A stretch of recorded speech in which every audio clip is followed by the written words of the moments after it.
Hi everyone, it's Gavin J, the best thing since the colour blue. And you listen to Therapy Suite right here on UKF Radio, the world's number one talk health radio. This week I speak to Claire Beesley, who's established a community interest company called We Stand, which is an organisation raising awareness around psychological abuse. Claire, welcome to the show. How are you doing?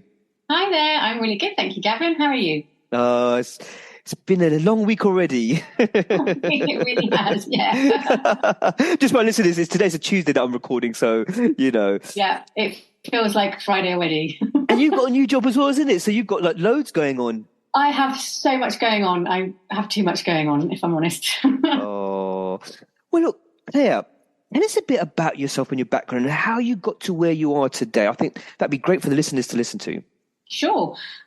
Well, my background is actually, I work in charities. So I have actually just started a job with another new charity recently, which is why I'm so tired. But I've spent about 16 years working in the charity sector.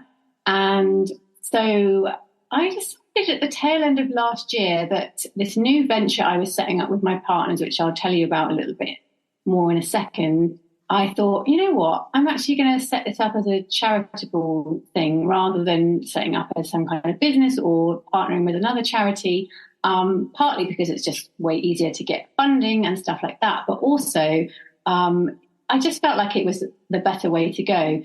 And having had so much experience in the charity sector, I thought that would sit with my skill set really, really well.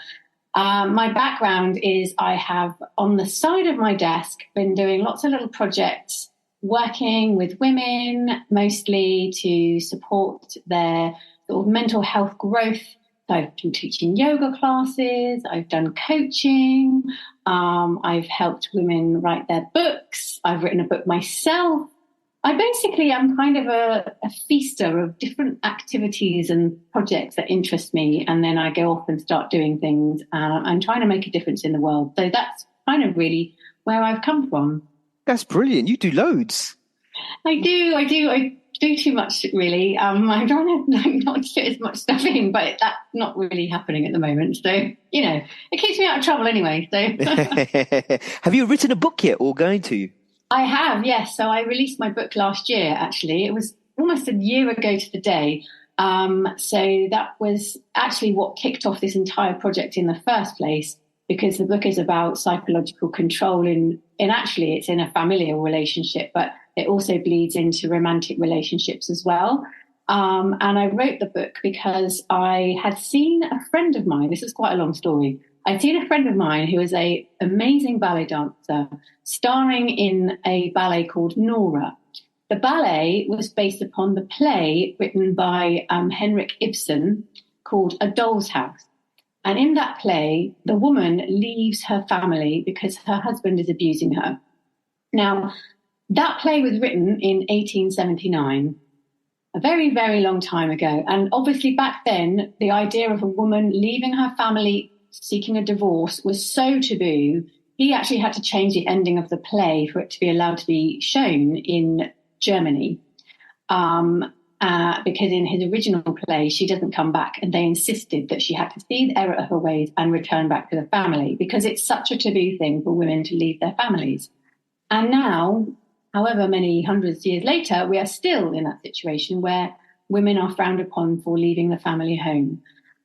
It's a very taboo subject, and that's what my book touched upon, was that the psychological abuse that this woman experienced was so bad she had to leave the family, and I wanted to explore what that would be like then for the children that were left behind and what they would need to do to cope, how they would process that. And actually the book follows the daughter of this woman and her relationship with her father, who is the abusive person in this particular novel. So yeah, all complete fiction, but I wanted to explore, you know, what that would look like, how it would feel, how people would cope with it, that kind of stuff, and start to lift the lid on the fact that actually sometimes women do have to make these really difficult choices and put their mental health first.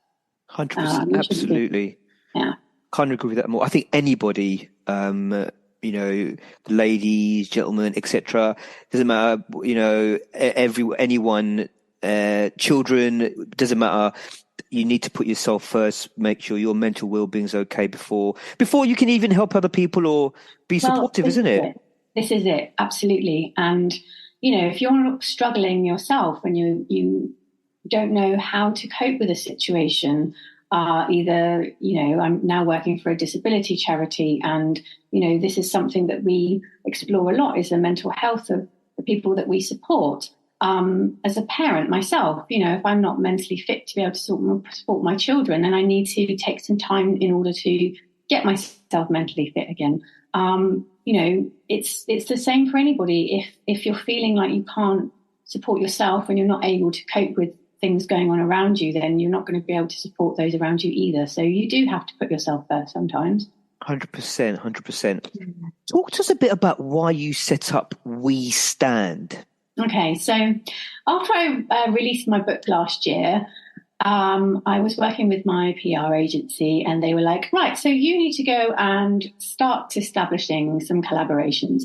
I love collaborations. Anyone's like, hey, why don't we do something together? I'm like, let's do that.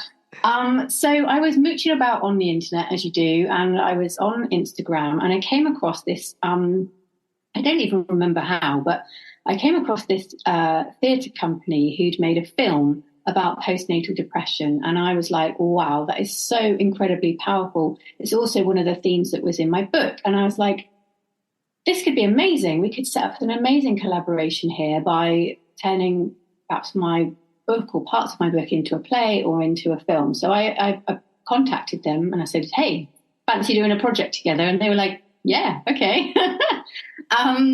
So we had a few meetings and we talked about what we would want to do and how we might approach it. And that's how the project got sort of started. And then we were like, okay, now we need to think about how we get this funded, how we're going to do that. So we were like, oh, crumbs, unless you're a charity, it's actually pretty difficult to get the sort of level of funding that we might need for something like this, because it's an educational performance that we want to be doing aimed at young people, and we want to be able to perform it in schools.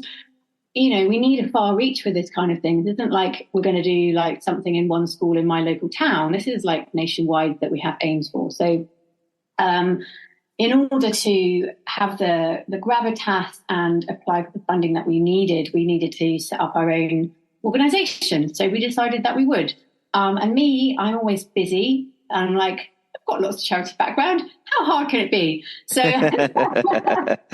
so the tail end of last year, I had a couple of meetings with some extremely helpful, very generous people who gave me some of their time completely free, and helped talk me through how to set up. Actually, we're not setting up a charity at this stage. We're setting up what's called a community interest company. So it has less of the red tape, shall we say, that a charity has to hop through, but is still a very rigorous and regulated non-profit body, if you like. So still very above board. And everything that we have to do has to be sent through to the regulator and is monitored by Companies House and blah, blah, blah, blah. But it just means that we're able to apply for our own funding. And there's a board of directors I work with, and my partners are on it. And yeah, it's working very well so far. Brilliant. Talk to us a bit more of the detail of We Stand and what it does and who it helps and that kind of thing. So We Stand, we chose the name because we are standing for something a little bit different in this area. So there is a lot of amazing charitable organisations already set up to support victims and survivors of abuse. There's Refuge, there's Women's Aid. There's a huge number of local charities, thousands in fact, based all over the UK. What we're doing that's slightly different is more of the educational piece. So I feel as though we're not making the sort of headway that I would want us to be making in this area. There's still an awful lot of abuse happening. It's in the news all the time. We've all seen the things happening with the Met Police. We've seen everyone's invited stuff with the things that are going on in schools. There's, if anything, maybe it's just social media and it's more obvious to us now, but it feels like it's getting worse instead of better. So we decided that actually what we needed to do was focus our attention on young adults So people who are under the age of 25 are the highest risk category for those who are likely to experience abuse. Women are more likely to experience abuse than men, but we're trying to be fairly gender neutral with this because actually everybody needs support. And yeah, the reason we wanted to call ourselves We Stand is that we stand for change. We stand for, supporting not just the victims, which absolutely need support, but also the people who are labelled perpetrators, which I find quite an uncomfortable label anyway. But, the people who might be inadvertently hurting others, especially when it comes to psychological abuse. It's something that is so misunderstood and so poorly defined. You can be in a sort of relationship where you're being abused or you are abusing someone and not even realise because we're so conditioned to the things that we say and do. So we want to get rid of that polarisation and just come at it with a really supportive framework to help young people understand what this kind of control and abuse looks like. And it can be subtle to the point where the person doesn't know actually that they're being psychologically abused, and it can be so underhanded. And I'm guessing that's where We Stand raising awareness around the different types of psychological abuse. Is that correct? And kind of giving examples. Is that right? Yeah. So what we're looking really as you say, it's that kind of insidious drip that you get with this kind of abuse. Coercive control is defined as a crime. Yeah. So, you can actually go to jail for coercively controlling someone. However, most amounts of abuse don't start with someone taking all of your money off you in a really obvious way or locking you away in your house so that you can't escape. Right. So most of it's going to be starting with much more subtle, maybe insult or saying, I don't want you to see that person. I don't really like them. I don't think they're very nice to you. So framing it in a way that I'm going to use a framework victim, the victim, the survivor, doesn't notice that they're being controlled. So abuse is about control. But if in the eyes of the law, unless you're meeting the threshold of serious harm, i.e. you are being locked in your house or your money's being taken away, there's nothing that the law can really do for you. So we're looking at a different level of abuse. We're not looking at that really serious crime level of abuse. We're looking at that subtle stuff that starts maybe at a younger age, maybe is something that you just don't even recognise as being abuse, either as the abuser or the abused person. And what we're trying to do is lift the lid on what that really looks like, and support and change attitudes so that, we can actually start making a difference in this area rather than it being, well, you're a criminal, you're going to prison. There's just so much more subtlety to it than that. Of course. No, absolutely. We're just going to go to a quick ad break and we'll be right back. UK Health Radio, the station that makes you feel good.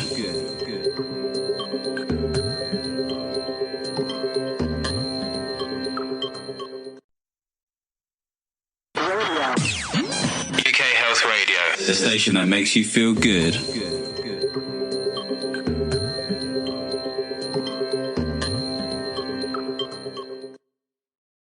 So Claire, thanks for that. I mean, I think the work that you do is great, and it's, you've kind of thrown your whole life into being involved in charities and obviously helping the wider population. As part of We Stand, who's part of this project at the moment? So there's four of us. So we're all directors because that's how you have to set up the company. So there's myself. And my background is charity work and project management and just generally being a bit of a busybody. Your diary, your daily diary must be absolutely crammed with stuff, It's crammed. It is. And then my partners are an organisation called Divergent Lives, and I'm working with Dr. Emma Offord. So we've known each other for a few years because she has supported my family with some of our mental health stuff.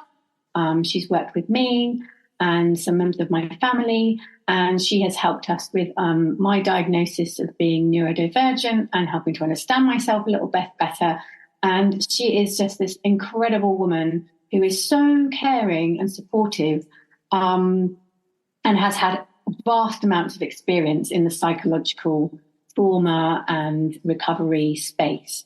She's worked with people in prison. She's worked with, victims of like serious abuse. She's worked with perpetrators, the whole thing. So she's incredibly experienced. So that's our kind of wonderful doctor lady. Then we have our more creative side of the team. So we've got Becky, who is the director of Falling Stars Theatre. So she is the lady who I contacted originally, who made the film about the postnatal depression. And she runs this amazing theatre company, puts on performances mostly up north. We're doing a bit of a north-south like joining up thing here as well, which we quite liked. And then there is Kirsty from Minds Matters for Education. So she is our kind of educational guru. They both have backgrounds in education, but Kirsty is particularly good at setting up and building workshops for young people and doing that educational piece. So between the four of us, we have quite a range of really useful skills and contacts into the charitable sector and various other different areas that we need to get moving to make an impact in this area. So I'm so excited to be working with them because they're all just brilliant. I love them. It sounds like you all gel well together as well. And do you all hang out socially as well? Well, no, because we're all like mad busy. I was just going to say, you know what? You don't hang out socially because you're doing this all socially as well. Yeah. I mean, we're doing this as volunteers, so we don't get paid for like running this organisation. We all have our own businesses or day jobs. And yeah, I mean, Becky and Kirsty are based up in Yorkshire. We're down here in Cambridgeshire. So Emma's not that far away from me, but we're all just so incredibly busy all the time. We only really get to meet online, which is very depressing. However, I'm very excited because Becky and Kirsty are coming down tomorrow because we've got some focus groups happening with one of the secondary schools in my area. So they are actually coming down to meet me tomorrow and spend a couple of days with me doing lots of like projecty stuff together. So that's going to be really good. Excellent. I think that's brilliant. I think it's good that I think it helps when you kind of, as well as I know like Zoom and Microsoft Teams has become the norm for a lot of people, but there's an extra edge when you meet up with people and then you go away. There's more of a connection, isn't there? Oh, so much so. I really miss. I hardly left my house for 3 years because of the whole COVID thing. Yeah. And I've become so used to working from home, which I love. I mean, it's great. My office is like 3 steps from my bedroom, which is fab. That's brilliant, isn't it?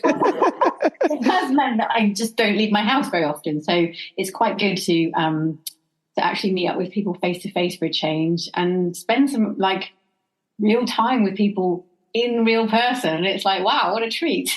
Absolutely. I think we say that it's nice to work from home and everything, but I mean, it's got its disadvantages. I think as humans, we were kind of designed to be around people all the time.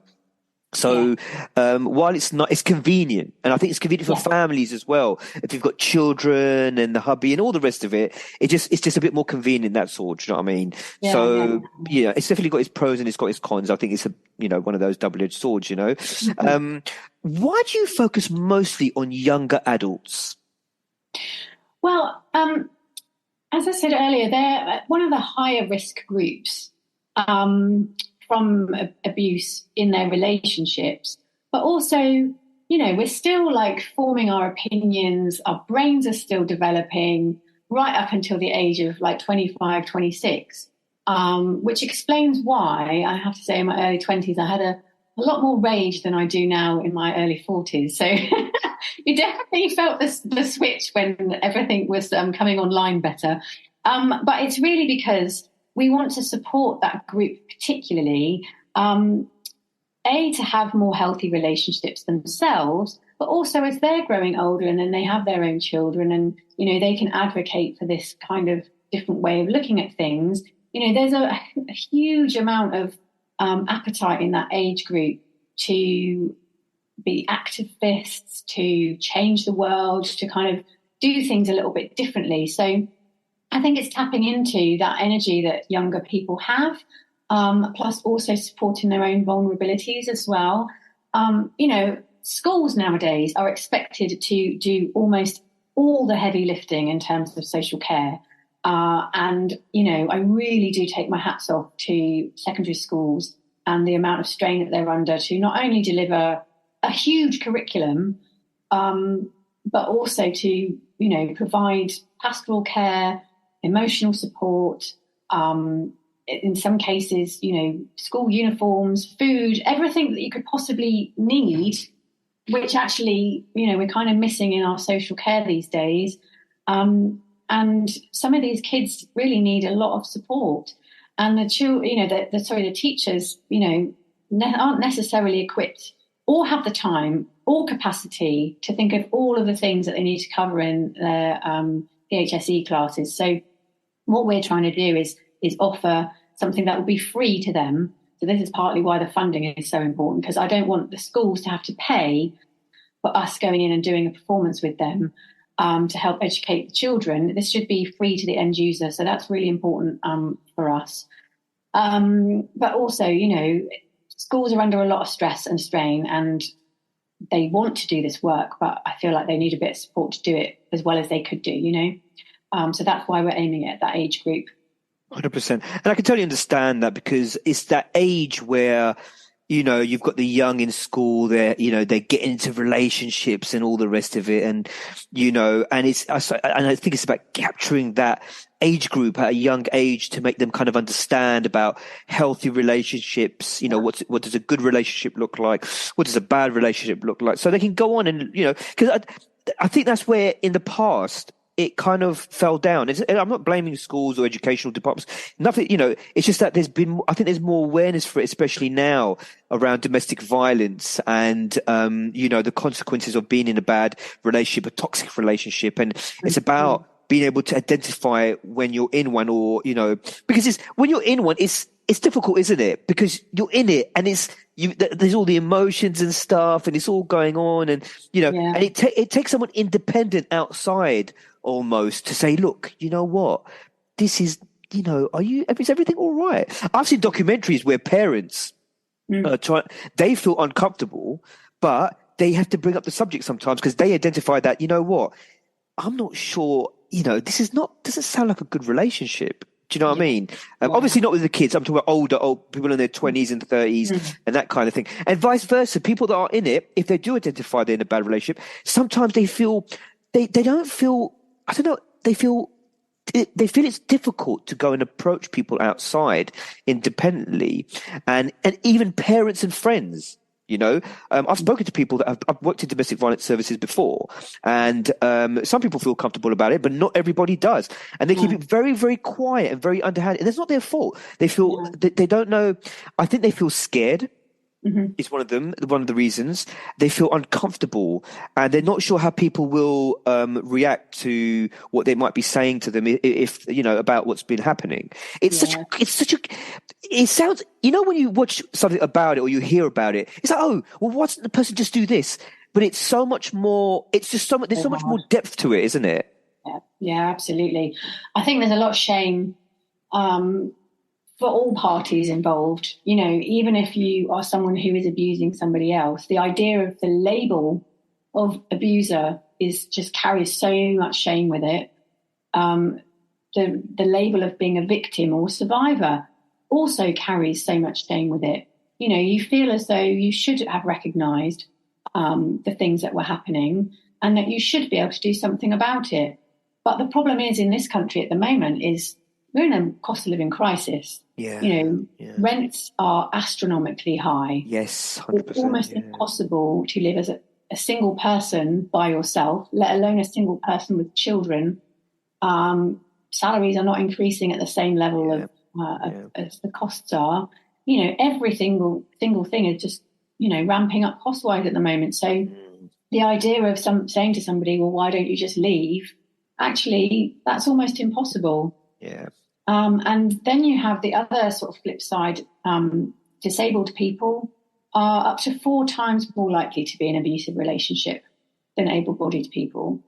So, that in itself is a huge challenge, because a disabled person who relies very much on maybe universal credits and disabled benefits, might be living in social housing. They might not even be in a position to be able to get out of that relationship. They might be completely reliant on their abuser because they're their carer. You've got vulnerable people who their mental health isn't strong enough to be able to leave that person at that moment in time. Because abuse, especially psychological abuse, chips away at your confidence and it takes away your agency. Yeah. And you end up thinking that you are the problem. So, it's really not that easy for people to leave. And there are support networks out there. There are refuges for women to escape to.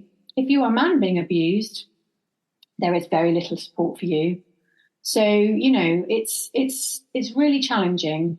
And I think the more we can help with the education side of it with younger people, the better. I mean, the government recognises this, so they've launched a programme to try and tackle domestic abuse, and part of that is changes to the curriculum, which is very welcome.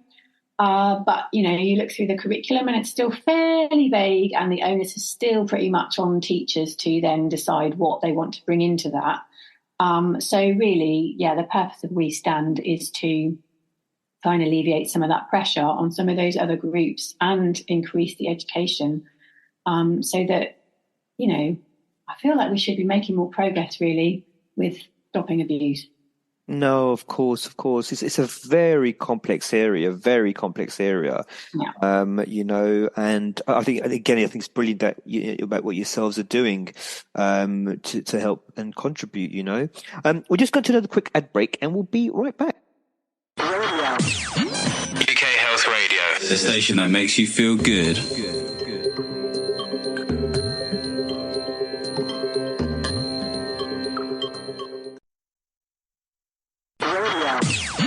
UK Health Radio, the station that makes you feel good.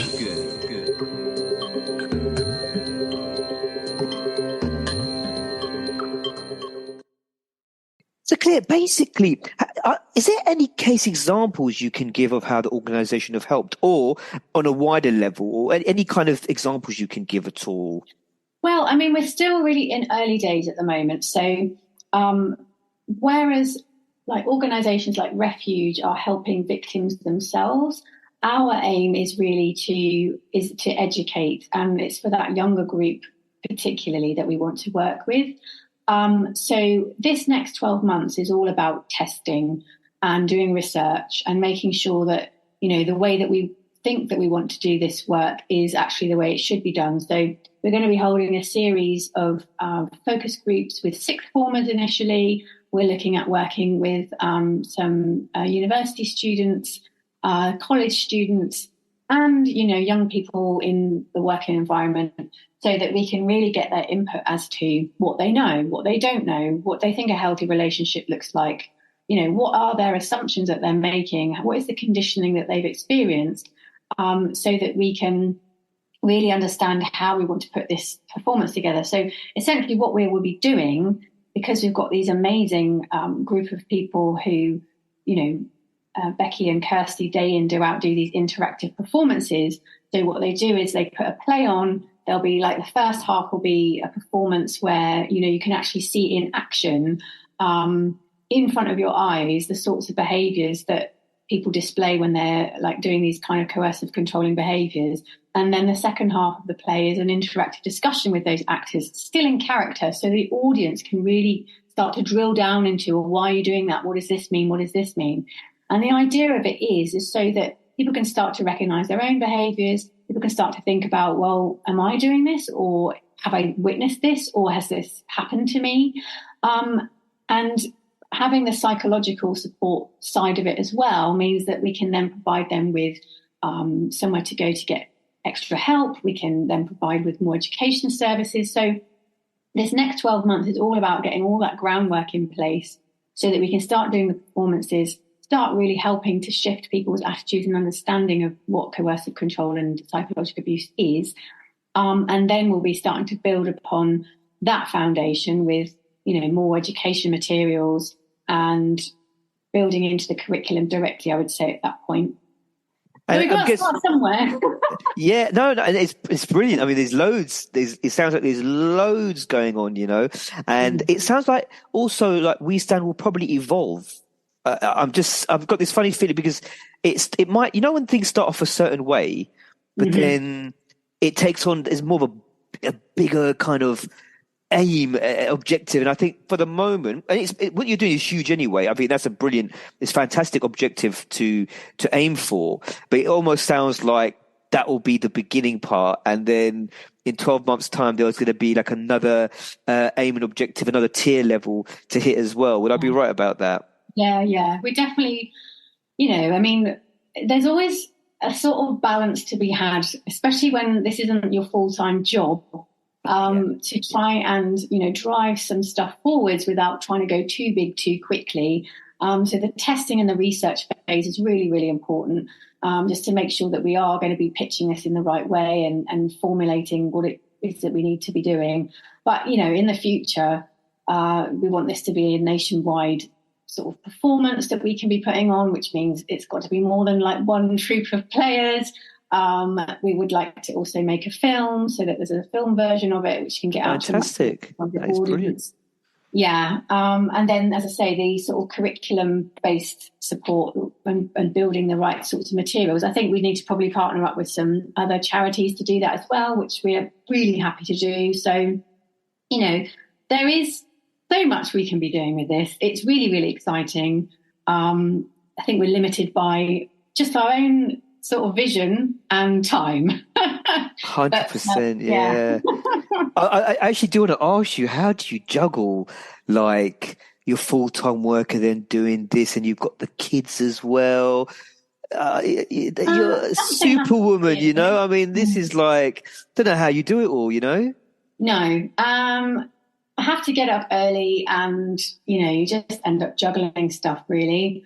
So I like to try and get up at a decent time in the morning, so I have a couple of hours before like family are up and I have to start work to get some of this other stuff done. Work in the evening sometimes. Trying to not work at weekends, I have to say. I used to do a lot of work at the weekend, but now I'm just too tired, so I have to rest. I can't keep going at that pace anymore. But yeah, I mean, you can do an awful lot of stuff when you try and structure your time sensibly, Absolutely. So, yeah. No, and I have an amazing partnership, so it's not just me doing it on my own. So. No, of course, I'm sure. What do you think is the biggest barrier for lasting change to happen with cases of abuse in a relationship? Well, my opinion is that this is about. There's a massive issue with polarization. So I feel as though there is this kind of, because of the like, there's victims and there's perpetrators. Yes, that is a thing, of course. And in a criminal sense, perpetrators need to be taken out of society at the extremist end so that they can, make amends for the things that they have done. And people feel that is, it justifies taking them out of society so that they aren't then impacting other people. I completely get that at that level. But at the level of kind of where abuse usually starts, which is usually much more subtle, more of an insult, building into actually using physical violence, it normally starts with some kind of coercive controlling or psychological abuse of some kind. And for, except for the very few people who are truly perhaps of a psychopathic tendency, I like to think that human beings have humanity and can see the error of their ways and can change if they want to. So if someone can really own the things that they have done and take accountability for that, and can see that they've hurt somebody and that it's because they have been conditioned, they have deeply ingrained opinions and like values that sit right inside you that most people never really explore. If you can start to unearth some of that stuff, it is possible for people to change the way that they are, and to not, to reverse that abuse. there are case studies, there are people out there who have managed to do that. So that is something I feel like we need to be a little bit more compassionate about in our society. Because for me, the more we keep polarizing and putting people in a perpetrator or a victim bracket, I feel that is, and this is extremely controversial, I'm sure, I feel as though that is actually not allowing us to make the progress that we need to, because the people who are committing certainly psychological abuse are still within the realm of being able to change their ways, really look at themselves and why they're doing the things that they're doing. And get that help, isn't it? It's about them getting that help. Exactly. Yeah, exactly yeah. That. Wait, sorry, go on. No, you go. No, what you're saying makes a lot of sense, 100%. I think it's quite normal for people to kind of judge a domestic violence situation. No, we don't agree with domestic violence. None of us do. No. However, to be able to help the situation and also stop the person from reoffending, because often this is what happens. You get that situation where the person is in that relationship, and they offend. There's an injunction. I'm talking about high end level now, where there's an injunction put in place, and the relationship does break down. And even though it's very difficult, it can take averagely 10 to 15 years for a relationship to break down and for the person to leave the alleged perpetrator and to get away. It can take a very, very long time because there's a lot of complexities behind it. And then that person, now, if they're not getting the right help to identify that, look, I've got a problem. I've got a problem with relationships, and they're just going to go on and reoffend. Exactly. We've got to identify what the issues are and offer that person the support, and they've got to want to help themselves and the person they're with. There's a two-way process here. There needs to be the person saying, do you know what? I've got some problems, when it comes to relationships, which, I'm causing harm. I don't want to do that. I want to change. And I know there's groups out there. I'm sure I've heard of this. There's groups out there for people that to attend and all the rest of it. And but I do agree with you. You've got to understand where the person's coming from, what their issues and challenges are, to be able to put in place, what kind of strategies, whatever they might be, to try and help that person. Otherwise, there's going to be reoffending. And it often does happen. I've seen it happen. I've sat on a Marek before. Just for our listeners, a Marek is where boroughs discuss like the top 5-10% of most, devastational domestic violence cases. I've heard a lot of gruesome cases before in the past, which I'm not going to go into. This is not the forum for it. But the point is that we don't want to hear about reoffending. There's got to be that outlay where someone can go and seek help, basically. To try and stop it, because domestic violence has increased, especially during COVID. Yeah. People couldn't go out; they were trapped with the alleged perpetrator, and so and there's repercussions around that. But sorry, Claire, go on. I'm just kind of. No. I completely agree with you. I mean, it's in order for us to heal this sort of gaping wound that we have in society, we need to be able to give people their respect back, in as much as if we keep just telling them that they're bad people and lock them away or separate them from their families or fine them or whatever it is that we end up doing, or the relationship breaks down and nothing is ever resolved and they just move on to somebody else. No one's learning anything. No one's unlearning anything. No one's sort of dealing with their conditioning. So what hope do we have as a society that we can actually make a difference, a lasting difference, when we're not really ever really addressing the issues? So, you're absolutely right. There needs to be something in place that supports people to change. Not everybody will want to or be ready, and that's just something we have to accept. But there should be far more people who actually really do want to change. But they can't do that whilst they don't recognise that there's something that needs changing, and we're tackling the wrong part of what actually needs to change. So there's fundamental values and things that you do need to address. And, if we're looking at it in a purely medical way, we're not going to be addressing those things. So this is partly why we've partnered up with Divergent Lives, because they have a very progressive and refreshing way of looking at mental health and the causes of, these kinds of issues. So, yeah. Absolutely. I suppose the other thing is, what should people do who are worried they are experiencing abuse or hurting someone they love? So there are two places you can go. So, refuge is the best place to go if you feel like you're worried that you're experiencing abuse, or a friend of yours or a relative of yours is experiencing abuse. And you can ring them. You can, if it's safe for you to do so, you can, just Google refuge. It literally is that, and they will come up. Talk to a friend, somebody you can trust. Don't keep it to yourself. But obviously, you need to be able to do these things in a safe way. If you're someone who's at school, go and talk to a trusted teacher.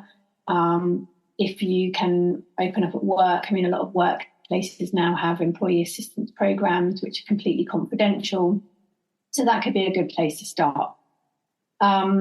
If you are worried that you are actually somebody who is hurting somebody else, then you can contact Respect. And you can Google them. They have a phone number you can call. And they are there to, in a non-judgmental way, support people to make change.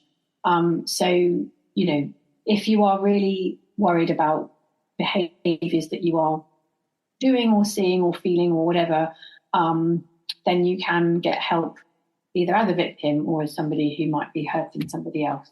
So that's Refuge and Respect. Thank you for that. If anybody wants to get involved and donate or become a volunteer, what's the best way to go about it? So we are desperate for some help because, as I said, we're all really, really busy women, and we're running this project and we're all doing it off the side of our desks at any sort of spare moment that we have. So we would very much appreciate donations. You can do that through our website, which is www.westand.community. And there's a big orange badge in the corner which says donate. So you can just go on there, and at the moment it's linking to Just Giving, so you can make a donation through that. But we also would really appreciate actual time from people. So if anybody is a social media guru and has some time to do some social posts for us, I would be very much looking for somebody who could work in a voluntary capacity, even if it's just like an hour a week or something like that. Just take some of that off our plates, because it's really hard doing the whole social media thing.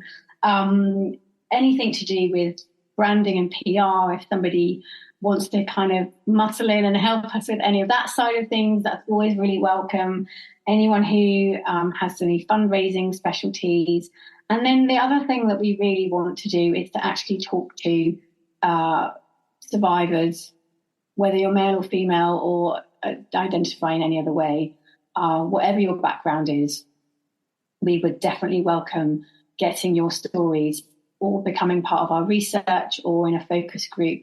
So you can go onto the website, you can fill out a contact form, and all of that comes through to me, and then I can get in touch with people and get them on board in whatever way that they want to, really. Time is such a massive gift for non-profits, especially when we're all kind of, doing it ourselves off the side of our desk, and we would appreciate any of that sort of support would be amazing. Brilliant. And Claire, if people want to reach out to you just to maybe talk a bit more about what yourselves are doing, or they need help or that kind of thing at all, can they link you that way through the website as well? Yeah. Website is the best way to go. So westand.community there's a contact form on the homepage. There's my email address is on there, so you can just drop me an email or you can fill out the form. That comes straight through to my email, and I can take it from there, really. So, if people want to get in touch, or they're concerned about a friend, or they're worried about, something that, they're just not really sure, because sometimes ringing these national helplines, it's amazing. They have an amazing service, but taking that step to say, am I making this up? Because that's what goes through your head when you are a victim of this kind of abuse. You feel like you're kind of going a bit crazy. So sometimes just having a really friendly voice talk to, who's not going to judge you, who's just, that's fine. You can drop us an email and we can point you in the right direction or just give you a little bit of reassurance, and just give you a bit of an online hug, I suppose, because we're all really lovely people. And, life is hard, so there's no judgment. Thank you, Claire. That's been brilliant. And thank you for your time today. Much appreciate it. No, thank you so much for having me on. It's been lovely. Thanks, Gavin. No worries. And thanks to our listeners. You can find me at GavinJ417 on Instagram. Until next time, take care.